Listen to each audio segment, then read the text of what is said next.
Olá, pessoal, boa noite, boa tarde, sejam todos muito bem-vindos ao segundo CIT, Congresso Internacional de Tecnologia e Educação.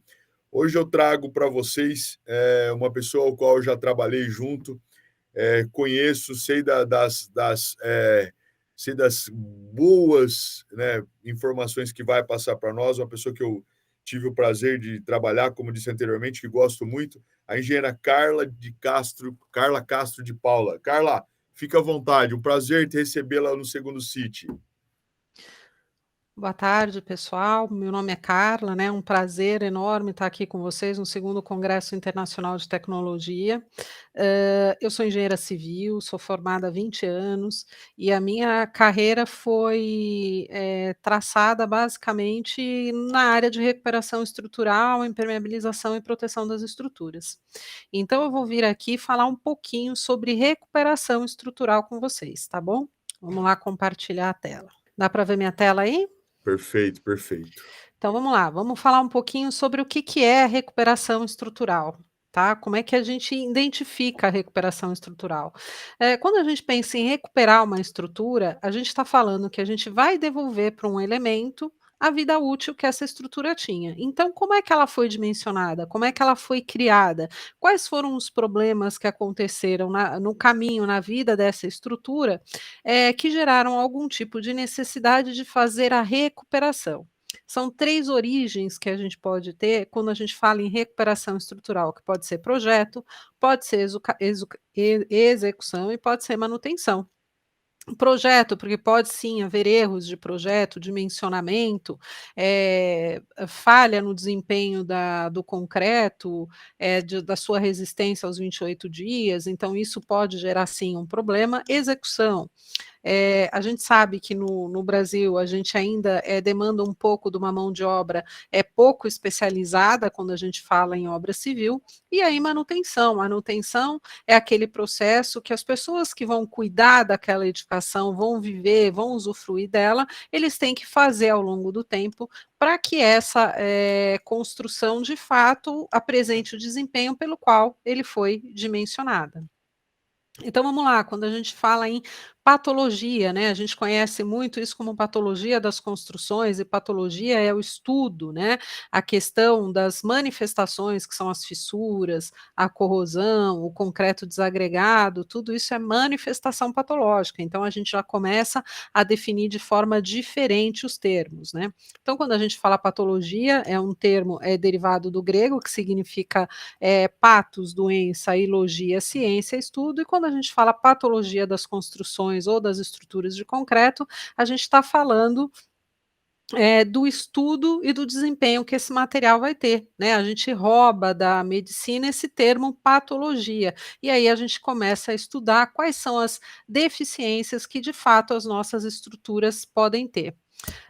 Se a gente for pensar, como a gente conhece a estrutura de concreto hoje, como ela foi desenvolvida, existe uma questão cultural muito grande que o concreto é um material extremamente durável e que ele aguenta todo e qualquer tipo de desaforo. E hoje a gente consegue comprovar isso tanto cientificamente quanto no nosso dia a dia, que isso não é uma verdade. Quando a gente pensa na constituição do material concreto, a gente está falando lá de 1700 e pouquinho, foi quando começou a se desenvolver um material similar ao concreto, que é o material que a gente conhece hoje e a gente usa tanto. Ele é um material extremamente usado na construção civil, porque ele é moldável, ou seja, a gente consegue dar a forma que a gente quer para ele, e com o tempo, depois que ele entra no seu processo de cura, atendendo todas as suas resistências, ele se torna um material extremamente durável. Tá? Ele se torna uma pedra artificial. O que acontece com o concreto? Ele sofre deterioração ao longo do tempo. Isso pode ser para fatores externos quanto fatores internos. E isso depende muito das propriedades físico e químicas que esse concreto tem associado ao seu tipo de componente, além das ações no meio ambiente. Ou seja, é, Nós temos dimensionamentos diferentes de acordo com aquele tipo de estrutura que vai ser construída. Por exemplo, eu estou em São Paulo, então uma edificação que vai ser construída no centro de São Paulo, ela vai ter uma solicitação ambiental muito diferente, por exemplo, de uma edificação que eu vá construir em Fortaleza, próximo da Praia do Futuro, que a gente conhece e sabe que ele tem uma alta concentração de cloreto, eh, na questão do seu ambiente. Então apesar de eu estar construindo a mesma coisa em 2 locais diferentes, eu vou ter que estudar isso de forma diferente. Eu vou construir uma estrutura que é para uma indústria e é uma indústria, de laticínios, por exemplo, qual é o tipo de solicitação que ela vai receber? E se eu for construir um reservatório para uma estação de tratamento de água, para uma estação de tratamento de esgoto, que tipo de solicitação ela recebe? Então essas são as coisas que a gente tem que avaliar e entender, que vão trabalhar, de forma a promover uma degradação maior ou menor na nossa estrutura de concreto, de acordo com o que a gente dimensionar. Tem um escritor, não sei se vocês conhecem, que ele chama Neville, né, ele tem uma das últimas publicações dele foi de 2011, que o que ele fala sobre a estrutura de concreto, né, é essencial que cada estrutura de concreto continue a desempenhar suas funções previstas, ou seja, o que que ele quer dizer com isso? Tem que manter a sua resistência necessária para a condição de utilização pelo tempo que ela foi dimensionada. Então, qual é a vida útil tradicionalmente esperada dessa estrutura? Então, conclui-se que o concreto deve ser capaz de suportar o processo de deterioração a que está exposto. E isso, então, a gente considera um concreto durável. Então, por exemplo, uma estrutura que eu vou construir num porto é diferente de um viaduto, é diferente de uma ponte. Então, eu tenho uma dezenas de solicitações que eu posso trabalhar e estudar de forma diferente. Então, partindo disso, a gente já entende que concreto não é só uma mistura de materiais e é uma aplicação em forma e esperar ele dar a vida útil, ou a resistência dele, né, a vida útil dele tem que ser muito maior. Hoje a gente tem no mercado, né, no nosso mercado técnico, a norma 15575, que é a norma de desempenho, que ela fala sobre vida útil, né, então ela fala que no mínimo a gente tem que dimensionar hoje uma estrutura, e essa norma é vigente desde 2013, por 50 anos. E se a gente pensar em estrutura de 50 anos, a gente não está falando em nada absurdo, né? E aí o máximo, a gente tem o mínimo de 50, intermediário de 70 e o máximo de 100 anos. Mas pensar em 50 anos é pensar pouco para uma estrutura de concreto. O que que essa norma traz para a gente, né? Que hoje a responsabilidade de uma estrutura ser durável, ela parte tanto lá do início do projeto até o fim da sua vida útil, que é a manutenção, hoje não está associada mais somente aos construtores. Uma outra questão importante é a gente pensar ao que essa estrutura está sujeita. É importante a gente entender que, para quem trabalha com recuperação estrutural ou quer entender de recuperação estrutural, a gente tem que pensar no nosso grande vilão, que é a água, né?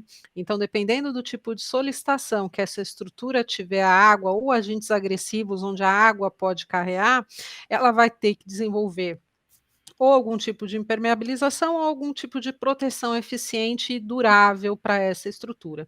Então, observem nas imagens aqui do slide que eu mostro para vocês estruturas que elas não me apresentam nenhum tipo de segurança. Por quê? Porque elas me apresentam manifestações patológicas graves, elas me apresentam falhas que elas estão associadas diretamente à água, né?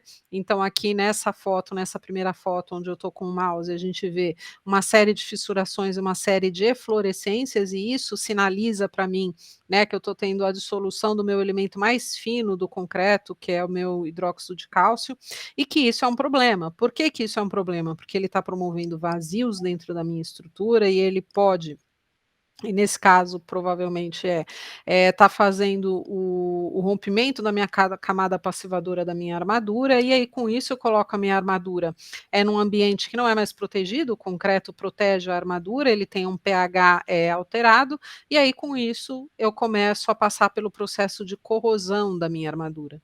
Nessa foto aqui, que eu estou com o mouse em cima, ela é uma parede de diafragma, e aqui ela mostra que ela tem uma umidade muito grande associado ao lençol freático, ou seja, eu tenho uma pressão negativa nessa estrutura. Então, o que eu deveria ter feito para proteger essa estrutura, para que esses elementos não tivessem acontecido? Então, essas são informações que a gente precisa para que a gente tenha uma estrutura durável. Então, quando a gente pensa em recuperação estrutural, primeiro é a terapia, né? É a ciência que vai estudar e escolher a administração dos meios de curar essas doenças, né? Como é que eu vou tratar isso? Quais são os elementos que eu vou utilizar? Quais são os materiais?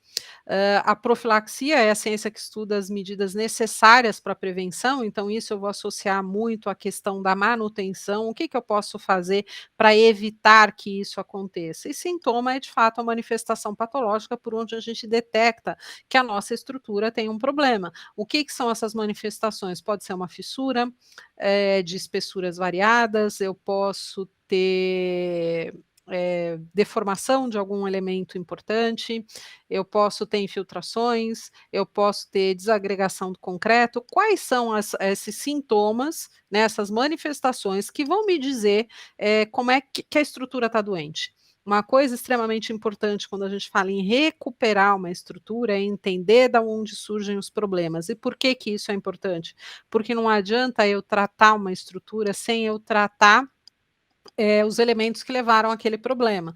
Então, eu tive uma deformação na estrutura, eu preciso entender se essa deformação ela foi associada a um problema de forma, a um problema de sobrecarga, se isso foi uma movimentação não prevista, o que que aconteceu na minha estrutura que ela deformou, né? Quais são os elementos que podem de fato colocar em risco uma estrutura, e a gente tem alguns exemplos, infelizmente, a gente teve um prédio que caiu em Fortaleza por um processo equivocado de recuperação estrutural.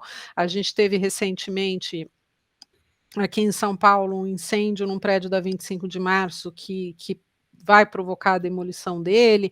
Enfim, quais são os elementos que a gente tem que vão nos dar essa informação, né? Por que que uma estrutura precisa ser recuperada? Ela precisa porque primeiro a gente tem que devolver a vida útil dela. Quando a gente fala, num mundo como a gente vive hoje, a questão da sustentabilidade, então você demolir um prédio e fazer ele de novo, que impacto que isso vai ter na sociedade, e também para a gente pensar nas vidas que isso pode comprometer. A gente pensar num acidente numa estrutura, ele pode ser de uma coisa extremamente simples até um elemento muito grave que pode levar vidas. E isso a gente tem, infelizmente, verificado com um pouco mais de constância na sociedade. A gente tem na mídia a apresentação de alguns acidentes. A gente recentemente teve um desses acidentes que foi, acho que noticiado semana passada, um acidente que teve de construção civil. Quando a gente pensa em quais são os fatores que vão influenciar na durabilidade de uma estrutura, a gente começa primeiro em projeto, que é geometria. Como é que essa estrutura vai ser feita? Qual é o desenho que ela vai ter? Quais são as solicitações que ela vai ter? O material, que é o concreto, então qual é o tipo de qualidade que esse concreto vai ter? Quais são as resistências? Qual é o fator água-cimento? Qual é o tipo de cobertura? Quais são as informações? E a execução, que é o adensamento, né? Então, como é que ela vai ser feita para se tornar uma estrutura de maneira durável? Porque não adianta eu ter um bom projeto, um bom material, se eu não tenho uma boa execução. Esses três elementos, eles têm que funcionar em conjunto. Quando a gente fala em materiais, a gente tem a natureza e distribuição de poros da rede capilar. Por que que isso é importante? Porque quanto mais poroso for o meu concreto, vamos lembrar sempre que o concreto é um material de matriz aberta, então ele tem a capacidade de absorver, né, tanto a umidade do ambiente, como, por exemplo, gás cloro, ele vai ter a capacidade de absorver do ambiente, cloreto, ácido sulfúrico, dependendo do tipo de solicitação que ele tiver, ele vai ter a capacidade de absorver esse gás, e isso é nocivo para a nossa estrutura.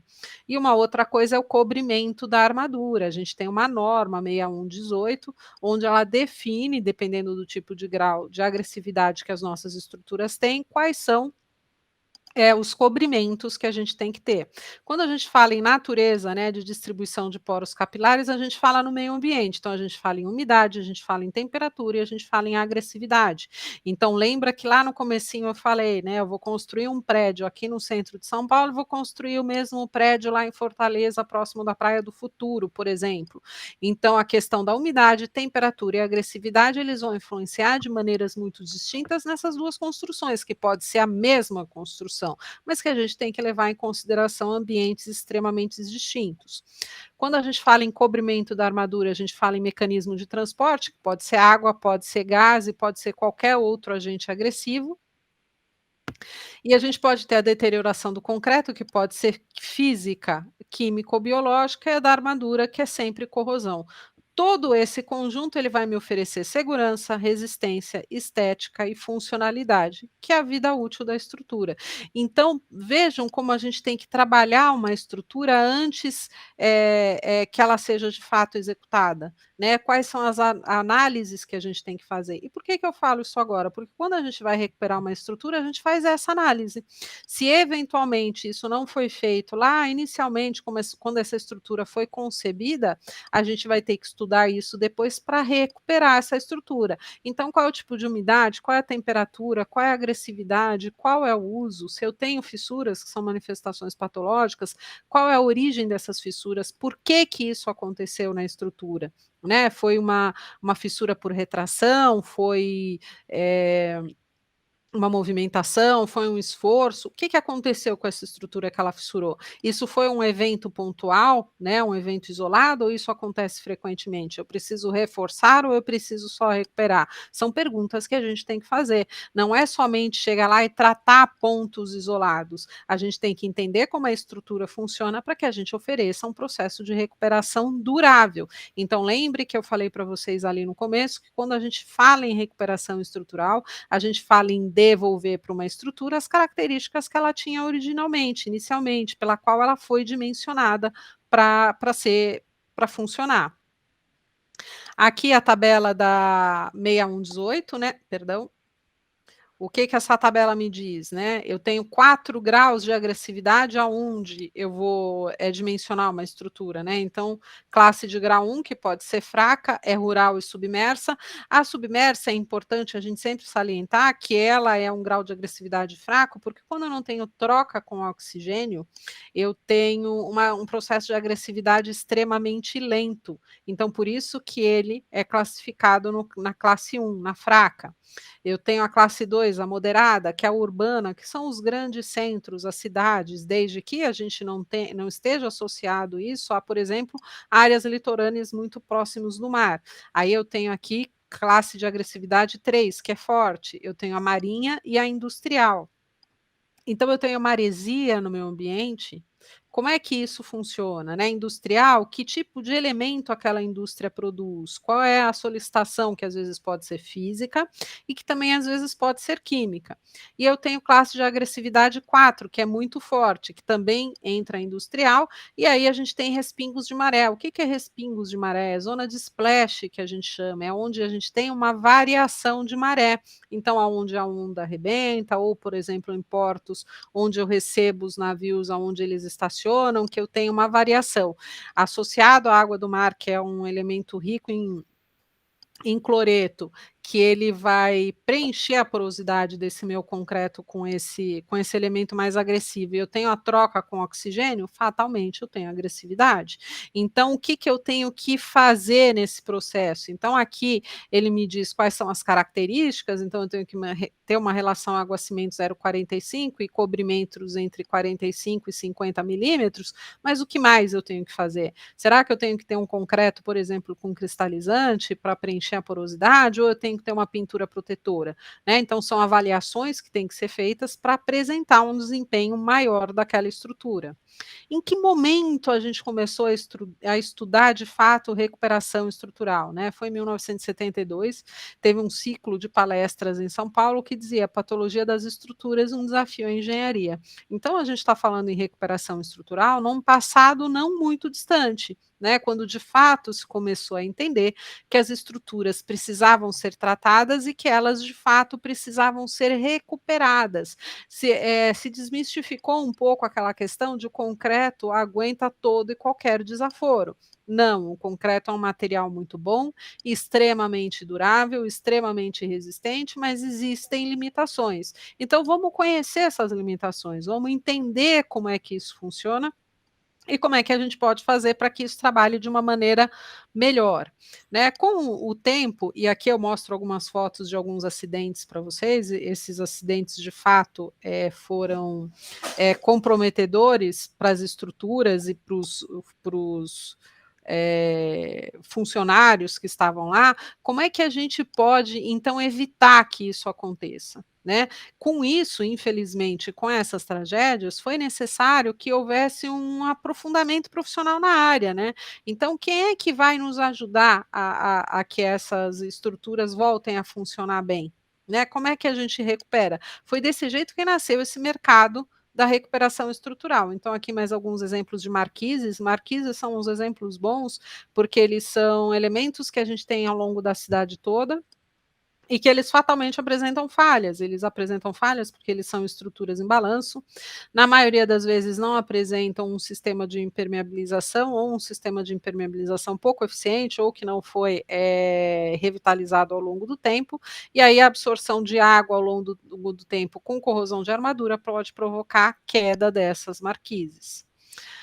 Na década de 80 foi quando, de fato, houve um grande desenvolvimento da construção civil e no mercado brasileiro. E aí a gente começou a trabalhar com uma série de produtos para recuperação estrutural, né, recuperação e reforço estrutural. Então, hoje no mercado existem materiais que são específicos para isso.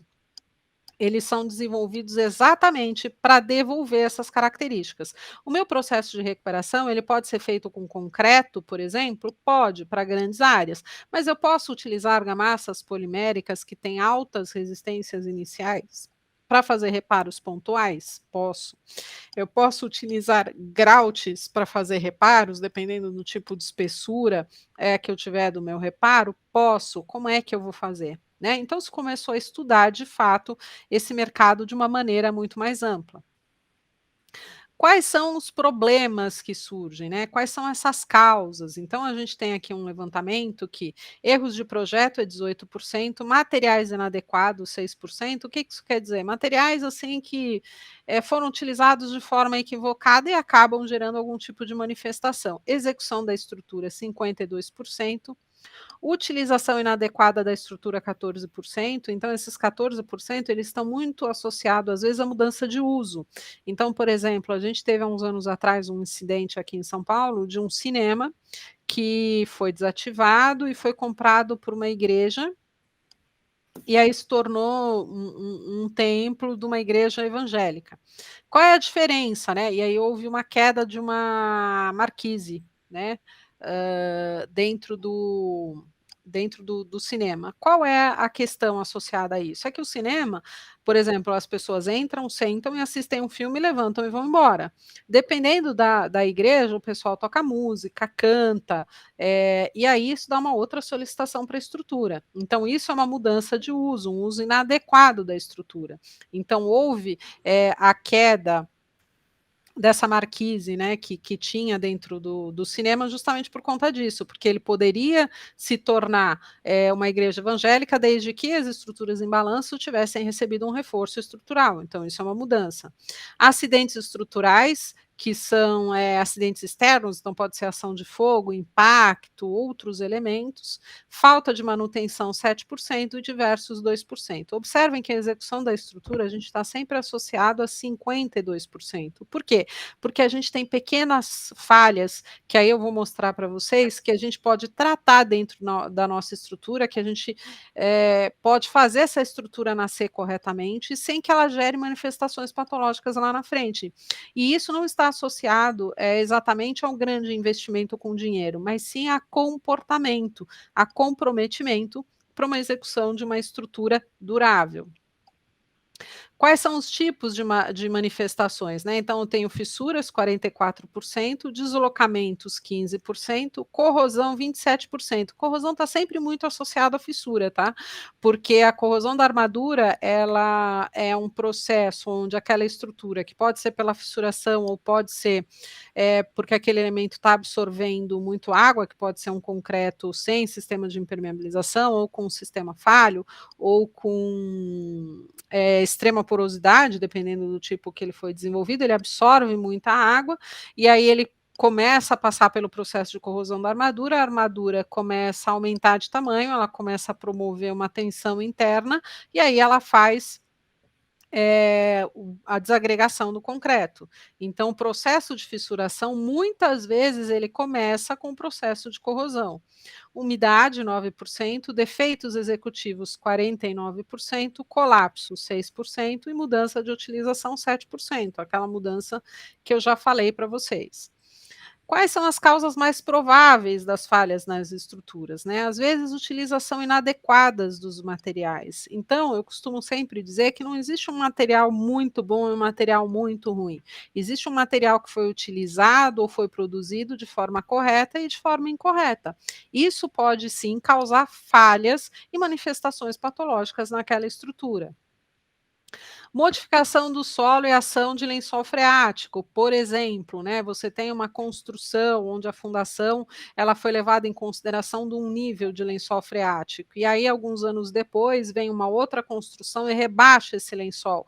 Essas edificações que elas estavam com uma configuração de projeto associada àquele tipo de nível, elas podem sim sofrer algum tipo de recalque ou sofrer algum tipo de ação que provoque alguma manifestação, porque houve uma mudança do ambiente onde ela estava inserido. Então, isso pode sim provocar algum dano. Influências externas, que são incêndios, explosões, coisas que a gente não está associado. Movimentos sísmicos e acidentes estruturais. Sísmicos, a gente tem pouquíssimos eventos associados no Brasil, muito pouco, mas tem. Erros de projeto que podem acontecer e erros de execução, que é um dos pontos mais comuns, né?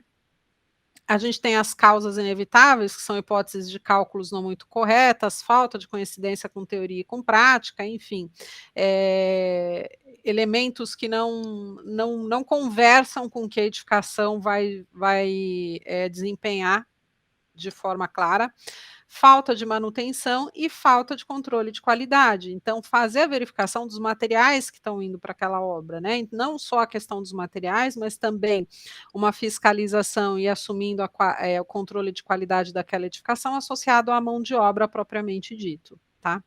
Quais são os principais defeitos nas nossas estruturas, né? O que a gente não faz e que a gente poderia fazer, que poderia melhorar muito o desempenho das nossas estruturas? Falta de espaçadores nas armaduras. Por que espaçador é importante?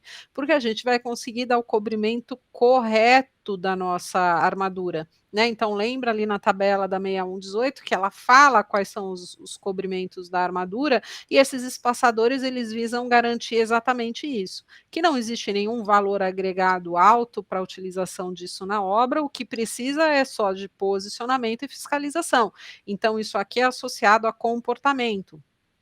Erros de alinhamentos nas formas. Quando a gente fala em erro de alinhamento nas formas, a gente está falando numa falha de geometria do desenvolvimento das nossas peças. Então, se eu não tenho um posicionamento correto ou um dimensionamento correto das minhas formas, automaticamente eu vou ter uma falha naquela peça que vai ser produzida com aquela forma. A aplicação de concreto com tempo de amassamento acima do permitido, então um concreto vencido, significa que na hora que eu for adensar esse concreto, eu já não vou ter o mesmo tempo de adensamento que eu teria se ele tivesse dentro dos prazos corretos, e isso vai gerar uma falha, né? Então ele vai entrar num processo de adquirir a sua resistência muito mais rápido, o meu processo de cura muitas vezes vai ser falho para esse tipo de concreto, então isso promove uma falha. Uso inadequado de aditivos para concreto. Então, quando a gente for colocar algum aditivo no nosso concreto, quem tem que dimensionar isso é projetista. Isso o ideal é que seja feito na concreteira. Então, você compre um concreto já com os aditivos corretos para que ele seja utilizado na obra. Não fazer essa dosagem dentro da sua obra. Muitas vezes isso pode ser errado, você pode estar causando um prejuízo a mais para o teu concreto do que está oferecendo algum ganho para ele. Juntas de dilatação obstruídas. Por que as juntas de dilatação elas são importantes? Porque elas ajudam a nossa estrutura a trabalhar, né? E aí, com isso, ela vai compensar o quadro de fissuração, né? Ela tem exatamente essa função. Se essa junta de dilatação ela estiver obstruída, ele não vai ter um desempenho adequado, né? Então, ela não vai conseguir trabalhar e ele vai falhar. Formas não estanques, né? Então, se eu não tenho uma forma feita corretamente, e ela está perdendo parte do material que a gente lançou, eu também vou ter uma alteração de geometria da minha peça. E se eu tenho alteração de geometria da minha peça, eu tenho automaticamente comprometimento do meu desempenho daquele elemento, né? Porque aquela viga, aquele pilar, da forma como ele foi dimensionado, ele vai ter falhas para esse desenvolvimento.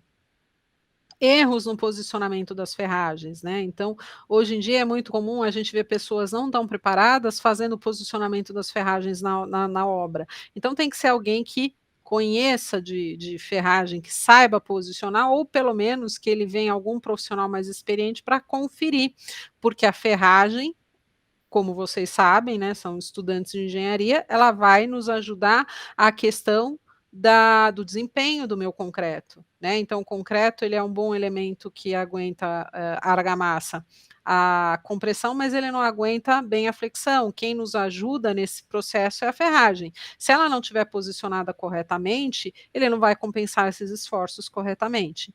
Vibração de concreto inadequada. Uma coisa muito comum é o pessoal colocar o vibrador na ferragem achando que a ferragem vibra o concreto. Não, é o vibrador que vai fazer isso, né? Então, essa vibração do concreto, ele tem que ser feito de forma adequada.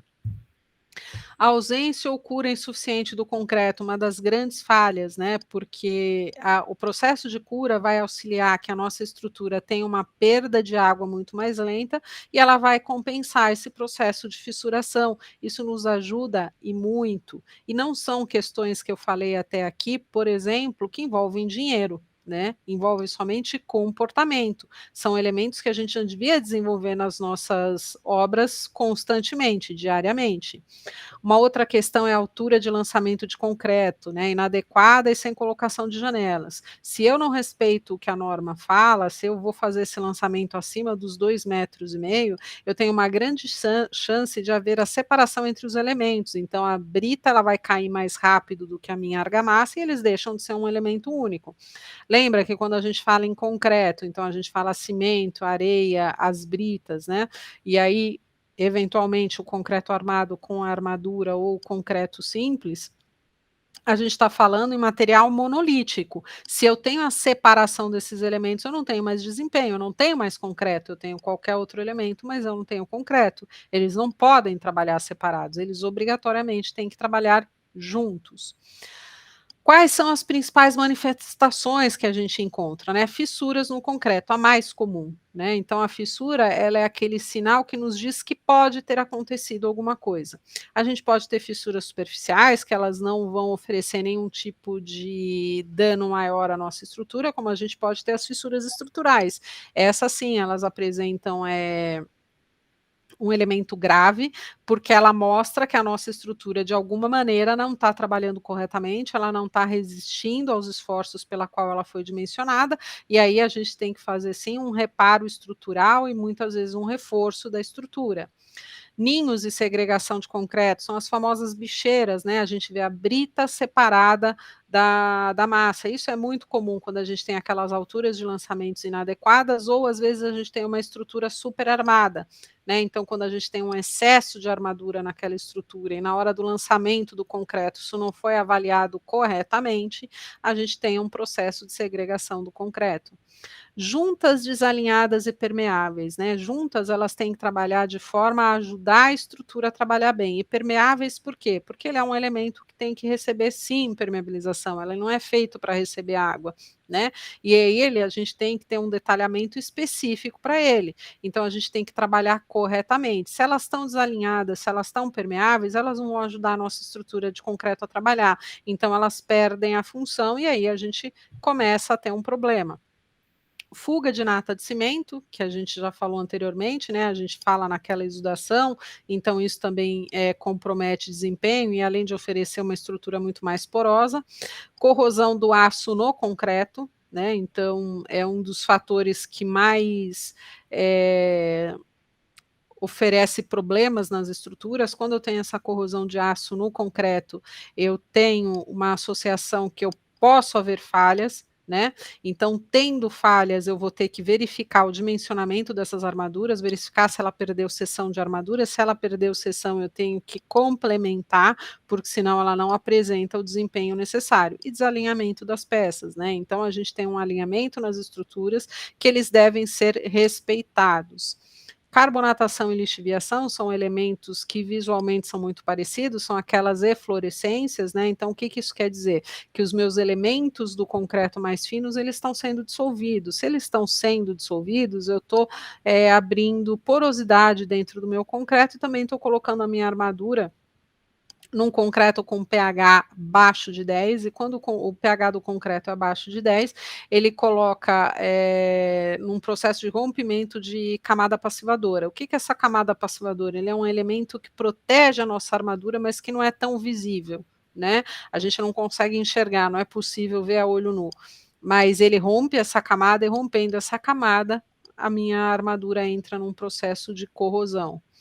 Flechas e deslocamentos excessivos, então flechas, elas às vezes podem ser originadas, na maioria das vezes, por uma desforma precoce da estrutura, e aí uma vez que eu tenho essa flecha na minha estrutura, eu não tenho como devolver ela para o lugar, né, eu não vou colocar essa peça de novo. O que que eu tenho que fazer? Eu tenho que chamar o meu projetista, fazer de novo uma avaliação daquele elemento, saber se essa flecha vai interferir ou não no desempenho da minha estrutura, na segurança. E aí, eventualmente, se não tem nenhum problema de comprometimento, a gente vai ter que lidar somente com aquilo. Juntas frias de concretagem. O que que são essas juntas frias de concretagem? É quando a gente faz concretagem em 2 etapas, e aí a gente não faz o tratamento correto entre esses elementos. O que que acontece quando isso não é feito? A gente tem uma junta que ela pode ser permeável, então ela pode receber água, e às vezes o comprometimento do monolitismo da estrutura. Então lembra que eu falei para vocês que concreto é um elemento que tem que trabalhar de forma monolítica, né, então ele tem que ser uma peça só. Se existe algum elemento dentro da estrutura que interrompe esse monolitismo, então eu já não tenho mais uma peça única. Então eu tenho comprometimento e desempenho. E desgaste superficial.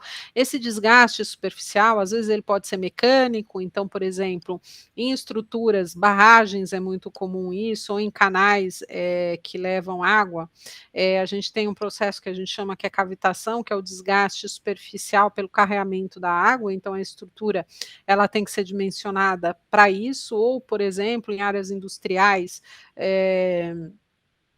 às vezes, a utilização de equipamentos, de máquinas pesadas, de raspadores, eles podem promover esse desgaste superficial da nossa estrutura, do nosso elemento. E aí, a estrutura foi dimensionada para esse desgaste ou não? Como é que isso funciona? Então, essas avaliações a gente tem que ter. Então, quais são os mecanismos de deterioração do concreto que a norma 6118 que fala sobre concreto diz que a gente pode ter, né? O concreto é a lixiviação, né? Então é aquela eflorescência que a gente vê, a expansão por ataque de sulfato, e expansão por reação ao alcali agregado e reações deletérias dos agregados, né? Então todas essas 4, né, do concreto, elas estão muito associadas à ação da água. A reação ao alcali agregado é um dos grandes mistérios da construção civil, né? Ele tem muito controle, mas a gente ainda não encontrou uma cura para isso. Então, existem regiões do Brasil mais associadas ao norte e ao nordeste que têm esse tipo de agregado, e isso não quer dizer que a gente não pode utilizar um agregado reativo na nossa estrutura, mas a gente tem que saber que a gente tem um agregado reativo na nossa estrutura, porque aí a gente tem um processo de ação com a água. E a água não pode entrar em contato de jeito nenhum, porque é ela que promove o início dessa reação ao alcali agregado. Para as armaduras, é a despassivação por carbonatação, que são aqueles elementos associados à eflorescência, e a despassivação por cloreto, em ambientes extremamente contaminados por cloreto, área marinha, algumas áreas industriais associadas a algum tipo de produção que tenha. E da estrutura, que são as ações mecânicas, os movimentações de origem térmica, impactos e ações cíclicas a gente tem muito pouco, e retração, fluência e relaxação. Então é isso que a norma diz, então são esses elementos que a gente tem tem que cuidar. Então, por que que a gente tem que estudar patologia na construção civil, né? Primeiro que são os acidentes divulgados pela mídia, esse impacto na sociedade. Quando a gente fala numa estrutura que é colapsada, então, por exemplo, aquele prédio que teve em Fortaleza, há muitos anos atrás, a maioria provavelmente não vai lembrar, no Rio de Janeiro, que foram os edifícios Palace 1 e 2, a gente fala na vida das pessoas, mas a gente também fala, né, as pessoas que morreram no acidente, mas a gente também fala na história de cada um, né? Quando uma estrutura dessas vem abaixo, não é só as vidas que se perdem, mas é a história que cada um construiu. Então você imagina que a pessoa saiu para trabalhar e quando ela voltou ela não tinha mais casa. Então quando ela não tinha mais casa, significa que ela passou a viver de novo, ela não tem mais lembrança. Né, então ela não tem uma foto de um aniversário, um souvenir que ela trouxe de uma viagem, ela não tem os documentos, ela não tem as roupas, ela não tem mais nada. Então, esse é o tipo de coisa que, sem dúvida nenhuma, a gente tem que evitar, né? A imagem tradicional, que a qualidade da indústria da construção é inferior a qualquer outro tipo de indústria, então a gente tem que pensar que a engenharia civil é sim uma indústria que produz um produto, que eventualmente é um produto sob encomenda, né, quando a gente faz uma construção específica para uma pessoa, ou quando a gente faz, né, a construção de um prédio e que a gente tem elementos repetitivos, então a gente tem um processo industrial, então por que que esse processo não pode oferecer a mesma qualidade do que, por exemplo, uma indústria de veículos, né, a indústria automotiva, que é conhecida pela sua qualidade, pelo seu controle. Por que que ela não pode ter a mesma qualidade de uma indústria, por exemplo, de telefonia, de eletrônicos, de eletrodomésticos? A gente é sim uma indústria e a gente tem que trabalhar dessa mesma forma. Um patrimônio já construído com vida útil menor do que é esperado originalmente, então como é que a gente vai cuidar das edificações que já existem? Se a gente for pensar no Brasil como um todo, e as pessoas no geral, a maioria de nós não vai possuir 2, 3, 4 imóveis, a maioria vai possuir um, quem sabe 2, ou às vezes vender um para comprar um outro maior. Então como é que a gente cuida daquilo que a gente já tem, que muitas vezes vai ser o único que a gente vai ter ao longo da vida, né?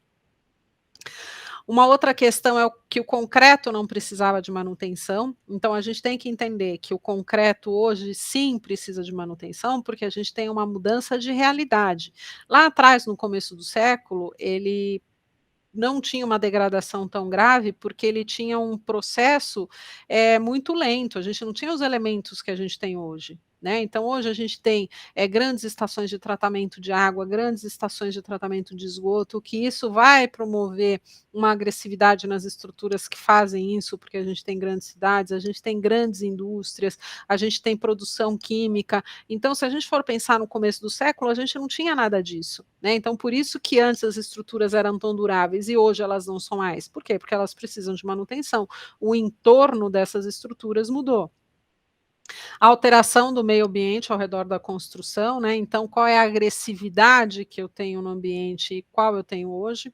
Há uns anos atrás, quando eu me formei, na verdade, há 22 anos, eu fiz um trabalho de conclusão de curso que eu falava das obras de arte da Marginal, né? Eu sou aqui de São Paulo, então da Marginal. E aí eu fui estudar a Marginal. E qual foi a minha grande surpresa? Que a Marginal foi uma via que era para ser secundária na cidade de São Paulo. Né? Então imagina qual foi a mudança de ambiente. Né? Hoje em dia a Marginal ela é uma grande via em São Paulo e que nenhum de nós que mora aqui consegue imaginar a nossa vida sem a Marginal. Então, no começo do ano que teve aquele evento com o metrô, né, que teve aquele colapso e parte da Marginal ficou com buraco, imagina para a gente o que isso acontece. Né? É um impacto muito grande no nosso caminho de ir e vir. Então isso é uma mudança de ambiente, né. Então ele foi um elemento que foi construído para ser uma via secundária e hoje é uma via principal numa grande cidade, na maior cidade do Brasil. Imaginar novas técnicas construtivas e materiais, né, então o mundo mudou, né, a construção civil evoluiu. Então com essa evolução, o que que a gente precisa estudar? O que que mudou? Como é que esses materiais eles vão ser protegidos, né? Quais são as características? A gente tem que estudar. E a gente pensar em estruturas mais esbeltas, sem alvenaria, então estruturas extremamente esbeltas, elas têm uma característica que elas vão ter uma movimentação muito maior, então como é que a gente vai trabalhar com isso? Elas vão vão fissurar, elas vão ser dimensionadas para fissurar. A norma, ela aceita a fissuração, né, a gente entende que a fissuração é um processo do concreto, mas como é que a gente vai controlar isso? E qual é o limite que a gente vai encontrar isso numa estrutura em onde a gente vai tratar, onde a gente não vai tratar, onde a gente vai se preocupar ou não, né, então como é que a gente vai avaliar esses elementos? Uma outra coisa são as construções existentes, né, então pensar no diagnóstico do que tem e realimentar esse sistema preventivo, porque a gente vai trabalhar, em obras futuras e atualizar as normas técnicas, né, então o que que funcionava antes que não funcionava agora, que não funciona agora? A primeira norma que a gente teve foi a NB1, que ela fala da norma de concreto, e aí a cobertura que tinha nessa norma para armadura era de 1,5 a 2 centímetros. E aí a gente vai falar: "Estava errado?" Não, para a época que ela foi constituída, ela não está errada, mas a gente não consegue imaginar utilizar esse tipo de cobertura para armadura hoje, para as construções que a gente tem. Então é informação, é a gente entender o que que funcionava antes e o que não funciona agora, e como é que a gente vai corrigir, como é que a gente vai tratar esses cenários. E a gente também preparar os profissionais, tanto da engenharia quanto de arquitetura, para trabalhar com perícia e reparo, né, de construções. Então, existem muitos profissionais que vão para essa área de perícia, perícia judicial, de avaliação, de consultoria. Como é que essas estruturas funcionavam? Como é que elas têm que funcionar? Estudar isso, conhecer o histórico dessas estruturas. A gente tem que também pensar na prevenção, né, de qualquer problema, então o que que a gente contempla, né? Primeiro a questão da regra do bem planejar, bem projetar e bem construir. A gente tem uma falha muito grande, cultural, que a gente não tem a cultura do planejamento. Muitas vezes, o planejamento e o projeto, eles vão andando junto com a obra, né? Então a gente bem planejar e bem projetar, a gente vai conseguir, trabalhar de forma harmônica com todas as matérias que a gente vai ter. Então, por exemplo, a gente tem a estrutura de concreto, a gente tem a hidráulica, a gente tem a elétrica, a gente tem acabamentos, a gente tem impermeabilizações, a gente tem proteções. Como é que a gente vai trabalhar com tudo isso junto para que a gente, de fato, tenha um bom desempenho de estrutura? O controle sistemático e da qualidade dos elementos, dos materiais e dos componentes, né, então como é que a gente trata isso, né, como é que a gente estoca isso na nossa obra. Então, por exemplo, eu vou produzir argamassas na minha obra, eu tenho cimento direto encostado no solo, eu tenho areia, exposta ao tempo, isso vai me dar qualidade de construção? Eu vou produzir algum concreto dentro da minha obra, para obras menores, às vezes residenciais, onde se faz a opção de produzir o concreto na obra, que não é errado, mas qual é o controle que a gente vai ter? Então, como é que a gente vai preservar a qualidade desses materiais? Uma harmonia entre os diversos projetos executivos, então foi o que eu falei antes, a natureza de todas as matérias que a gente vai trabalhar, quais são todos os elementos que a gente vai ter, como isso vai funcionar. A estocagem e o manuseio correto dos materiais, então eu vou paletizar a minha obra, eu vou proteger da ação de sol excessivo, de umidade, de chuva, da ação, enfim, de terceiros dentro da minha obra, como é que eu vou proteger isso para oferecer a qualidade desses materiais? A utilização e manutenção correta das edificações, então é extremamente importante de quando se entrega uma edificação, seja ela de qualquer natureza, se entregar um manual, né, então como é que eu vou tratar essa edificação a partir de agora, quais são as ações que o usuário tem que ter para preservar essa estrutura, e código de boas práticas e referências tecnológicas.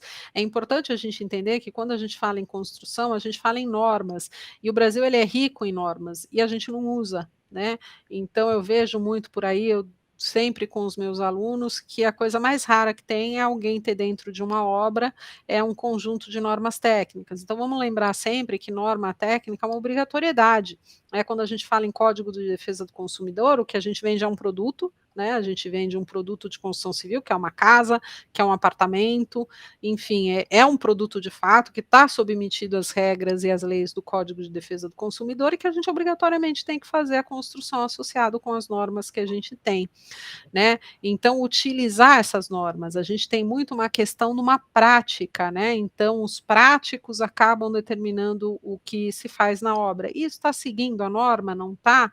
Vamos seguir isso, a gente vai conseguir construções muito mais duráveis, né.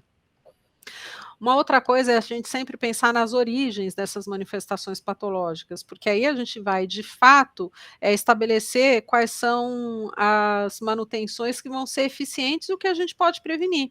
Então, a gente vai ter que trabalhar constantemente com essa informação, e conhecimento a gente não guarda, conhecimento a gente passa para o outro para que a gente tenha uma perpetuação disso, né? E aí a gente vai evitar a repetição dos mesmos erros.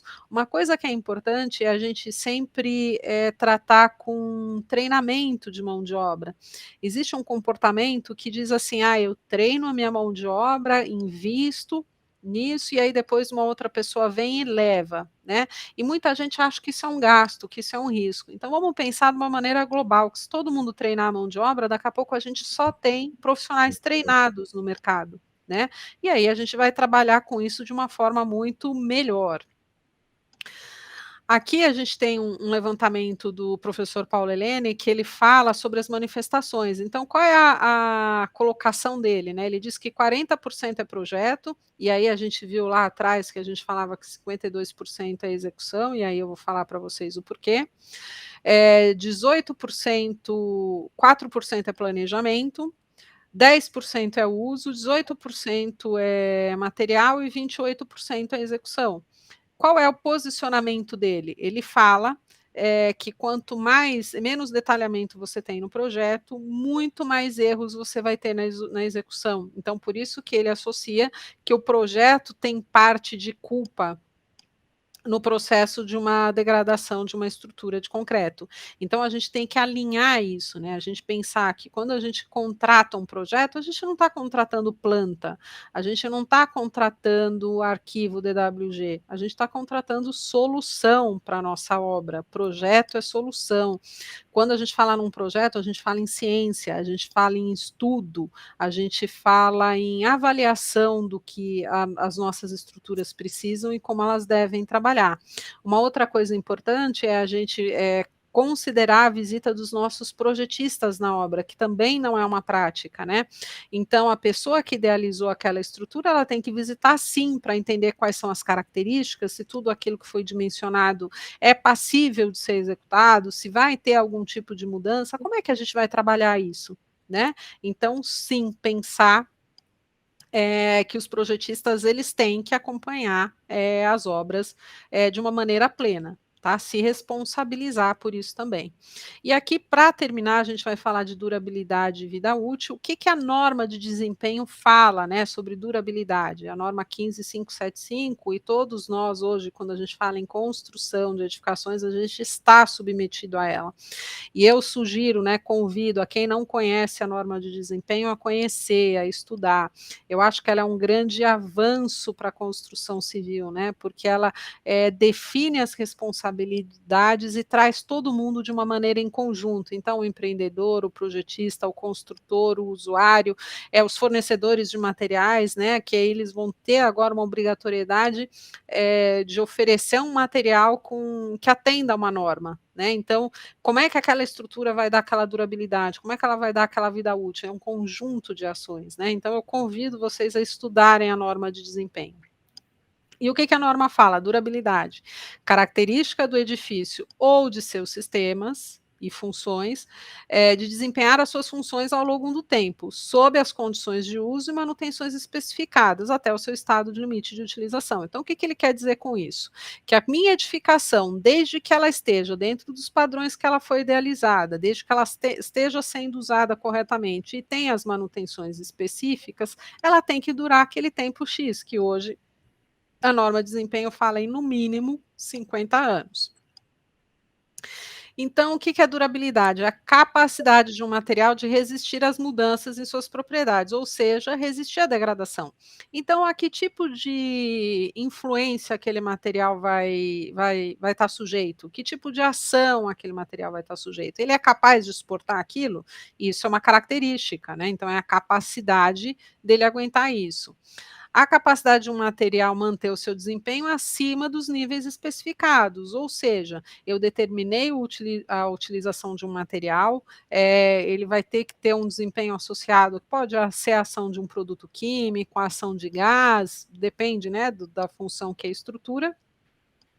E ele vai trabalhar somente no limite ou se houver algum tipo de variação ele já não corresponde? Então ele tem que sempre oferecer um degrau a mais para a gente. A capacidade de um produto de manter as suas propriedades ao longo do tempo, sob as condições normais de uso, ou seja, desde que não ocorra nenhum tipo de alteração, ele vai oferecer isso ao longo do tempo, e conservação e desempenho por tempo adequado. Tá? Então, isso é durabilidade. Então, durabilidade ela está associado à capacidade de suportar alguns elementos. Vida útil é o período de tempo, então aí é diferente do que a gente fala de durabilidade, e existe muita confusão entre esses itens. Período de tempo durante o qual o edifício e os seus sistemas, né, mantêm o desempenho esperado, quando submetido às atividades de manutenção pré-definidas em projeto. Então, como é que a gente vai tratar isso? O projeto já tem que dimensionar o que que aquela estrutura vai ter que passar ao longo do tempo, para que ela atenda aquela vida útil. E quando a gente fala na norma de desempenho, a gente tem vida útil, das vedações, a gente tem vida útil dos pisos, a gente tem vida útil das impermeabilizações, a gente tem vida útil das instalações. Como são essas idades e como é que a gente vai fazer? É o projeto que vai nos dizer. O projeto vai nos falar assim: para você ter um desempenho esperado, você vai estar relacionado a uma série de manutenções, e ele lista todos os seus projetos associados às suas naturezas. Então, a hidráulica, a elétrica, revestimentos, pinturas, impermeabilizações, sejam eles quais forem. Então, vida útil é um tempo em que é mantida a capacidade de serviço dentro das exigências mínimas de desempenho, então a gente está associando vida útil a tempo, tá? Período de tempo durante o qual as propriedades do produto permanecem acima dos limites mínimos admissíveis, que é o que a gente fala em durabilidade. Então, lembra que se eu tiver algum tipo de variação até onde ele aguenta, e aí ele diz o seguinte: quando submetido aos serviços normais de manutenção. Então, qual é o comportamento que aquele usuário tem que ter para que aquele elemento continue desempenhando o papel que ele tem? Período de tempo durante o qual um produto atende às necessidades do usuário, então como é que ele foi dimensionado e ele vai atender, e período de tempo durante o qual o edifício ou as suas partes mantém o desempenho esperado, sempre quando eles estiverem submetidos a manutenção pré-definidas em projeto. Então, são essas as informações que a gente fala em durabilidade e vida útil. Quais são os critérios para a gente fazer essas prevenções, né? Então, primeiro, compreender a relação direta entre prevenção e qualidade. A gente sempre tem que trabalhar de forma preventiva, e isso sempre está associado à qualidade. A gente não vai conseguir oferecer durabilidade e vida útil para as nossas estruturas se a gente construir de qualquer jeito, se a gente não tiver um controle desse processo.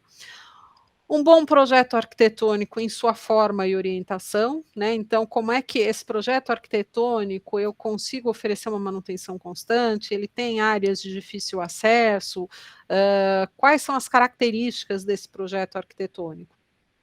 Documentação correta no local da obra e detalhes construtivos, sempre o pior momento para a gente tomar algum tipo de definição é a obra, né. Quando a gente pensa, que eu não tenho nenhum tipo de detalhe, tenho que tomar alguma decisão, a obra sempre nos oferece uma pressão maior, e a gente pode tomar uma decisão que eu não vou entrar no mérito agora se ela é acertada ou não, mas muitas vezes sob pressão a gente, tem um comprometimento desse processo. Seleção criteriosa do campo de implementação, o que que seria isso? É aonde eu vou construir, esse ambiente, ele possui agressividade, esse solo é contaminado, eu tenho lençol freático, quais são as características? Ajuste no local de implementação do trabalho quando não há opções, então, por exemplo, eu tenho que trabalhar numa área que eu tenho um lençol freático que é contaminado por resíduo industrial. Como é que eu vou trabalhar essa minha estrutura? Como é que vai ser essa minha fundação? Eu vou fazer uma laje de subpressão? Qual é o tipo de proteção? Qual o tipo de cobertura? Que tipo de concreto eu vou ter que fazer se eu não tenho nenhuma outra opção? Previsão de sistema de revestimento se necessário, então eu preciso de algum tipo de proteção complementar que não esteja associado, a as impermeabilizações, as proteções ou o dimensionamento da estrutura propriamente dito. Então, por exemplo, eu tenho uma estrutura de tratamento de água, né, e não a de distribuição, a de tratamento, grandes reservatórios onde eu recebo a água, e aí eu vou fazer o tratamento, vou fazer a cloração dessa água para depois fazer a distribuição nas grandes cidades, para os reservatórios que fazem a distribuição e a alimentação das grandes cidades. Esse processo, quando a gente fala em cloração, a gente fala em altas dosagens de cloro. Então, a gente vai ter muita agressividade na área de teto e na área de diferença de nível.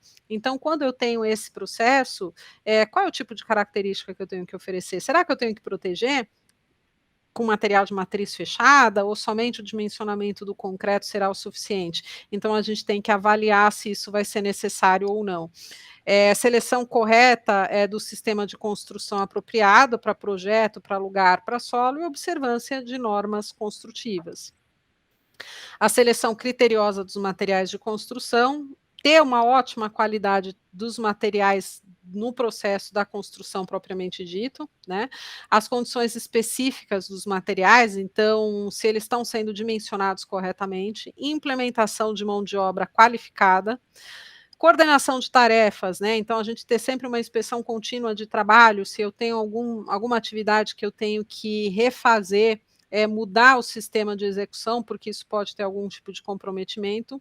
O controle de qualidade, tanto da mão de obra com os materiais, se essa mão de obra está utilizando esse material corretamente, uma manutenção periódica de trabalho, verificação dos nossos sistemas e manual de uso e documentação ajustados à realidade da obra. Então, o que a gente tem que entregar é o que de fato o que foi feito, não o que se pensou em fazer e depois não foi feito, tá?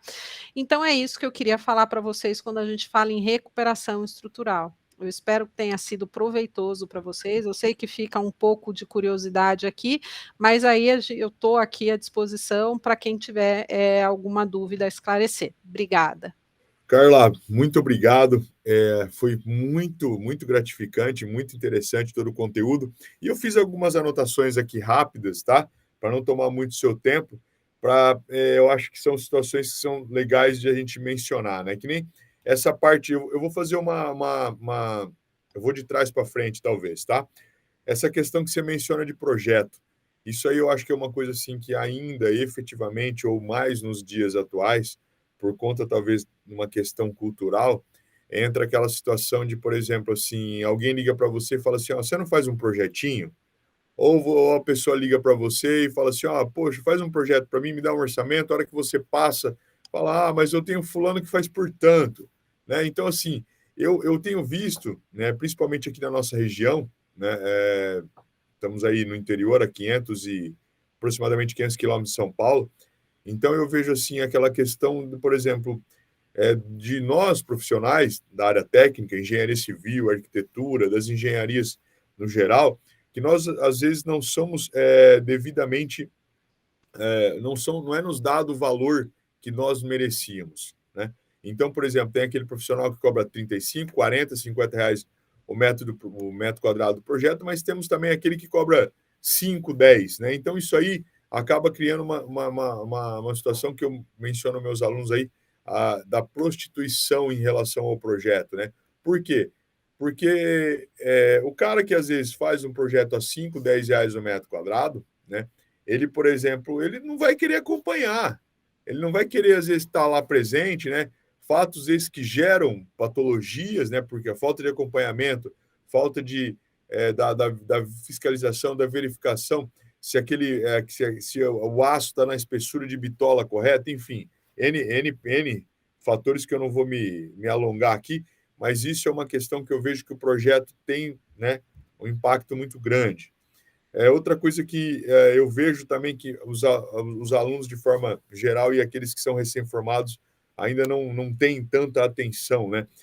A 15575 fala em 50 anos. Então, assim, o profissional, às vezes, ele não tem o consentimento, né, ou a consciência, vamos dizer assim, que, poxa, ele tem que dar o melhor dele, ele tem que fazer aquilo da maneira correta, porque são 50 anos que ele vai ser responsável, né? Então, o profissional faz efetivamente de qualquer jeito, né? Que que é uma coisa que a gente fala também muito sobre a ética profissional, porque você vai ficar efetivamente responsável, né, por esse trabalho. Aí eu faço uma associação da mão de obra não qualificada, né, onde você nos trouxe duas tabelas, onde uma em 52% da execução da estrutura, né, de forma erroneamente ou errada, e também o defeito executivo 49%. Então eu faço uma associação que está associado à mão de obra não qualificada, que é um outro grande problema da construção civil no Brasil, tá? E que eu particularmente te dou total assim concordância no fato em que quanto maior a gente investir na mão de obra em todas as camadas, mais profissionais eu vou ter de forma qualificada e aí a forma de contratação vai ser diferente. Então vai gerar uma concorrência maior, que é sadia, né? E para finalizar as minhas colocações, poxa, a 6118 ela é ímpar, né? E muita gente também deixa de levá-la em consideração, a hora que a gente fala na relação água-cimento, a hora que a gente fala na segregação do material em termos, né, do concreto vibrado de forma erroneamente, né, porque aí há uma perda de homogeneidade da massa entre o agregado e a massa em si, e também a questão dos espaçadores. Né? Quando eu, às vezes, falo do espaçador, da importância do espaçador, os alunos ficam, às vezes, meio preocupados, chocados com as minhas colocações, porque a gente vai encontrar aí algumas obras onde o cara vai colocar um espaçador por metro quadrado, por exemplo, numa concretagem de uma laje. Então, assim, poxa, são situações colocadas por você assim, de forma ímpar, que tem que ser levado em consideração. Na verdade, quando a gente fala nas falhas, quando eu cito aquela lista, é justamente para mostrar que isso está muito associado ao comportamento e não a dinheiro, e não a investimento, né? Porque e existe uma questão que é muito importante que a gente tem que pensar, que quando a gente fala em construção civil, a norma é para todo mundo. E isso é uma falha grande, por exemplo, em construções populares, porque elas são vendidas a baixo custo. Mas a norma é a norma. Perfeito, perfeito. Né? Ela é feito para quem vai pagar 1 milhão, para quem vai pagar 100 mil. É a mesma coisa, você é responsável da mesma maneira. Uma outra coisa que profissionalmente a gente tem que entender é que existe uma diferença entre garantia de lei e vida útil. Todo mundo faz essa confusão. A pergunta que eles mais fazem é: e depois de 5 anos? E aí eu digo assim: você compra um carro para durar 5 anos? Depois dos 5 anos e um dia, ele pode simplesmente desmontar inteirinho no meio da rua que está tudo bem? Ele cumpriu o papel dele? Claro que não. Você tem um carro meu, eu tenho há 7 anos, né? E tem gente que tem 20 anos o mesmo carro e anda. Ah, não é o melhor carro, não tem ar-condicionado, consome, não importa, mas ele anda, não anda? Sim, sim. Então, a minha edificação, a minha casa pode não ter os sistemas mais modernos, mas eu consigo morar dentro dela? Ela é segura? Ela tem um ambiente salutar para que eu viva lá? Não entra água, não entra pó, não entra nada disso? Então é isso que eu preciso, né. Sim. Então não adianta a gente pensar, porque eu ouço muito isso, falar assim: "Ah, mas e se durar 5 anos, depois de 5 anos eu não sou responsável?". Não é bem assim. Sim. Não é bem assim, né, porque a gente tem que oferecer de fato durabilidade. A questão, assim, é vida útil, é diferente. Então quando a gente fala na norma de desempenho, o que eu acho de mais legal nessa norma é exatamente isso, ela falar que todo mundo agora tem que fazer um pedacinho para esse negócio durar, não é só um que faz, é todo mundo tem que fazer para durar. Então a gente tem que aprender sim que a gente tem que executar, a gente tem as práticas, e o problema do engenheiro é que ele é constantemente comparado ao mestre de obra, ao encarregado, e não existe demérito nenhum nisso, mas nós somos profissionais diferentes, nós temos que pensar diferente, engenharia é ciência, engenharia é estudo. Sim. Não é que o engenheiro não sabe virar massa, e não existe demérito nenhum em não saber, a nossa formação é outra.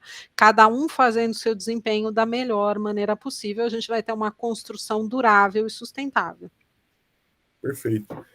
Bom, Carla, eu queria te agradecer, foi um prazer ter você aqui com a gente, foi um prazer revê-la novamente, para quem não sabe aí, eu já trabalhei há um tempo atrás com a Carla, então aprendi muita coisa com ela, também foi um prazer, né, ter passado esse tempo.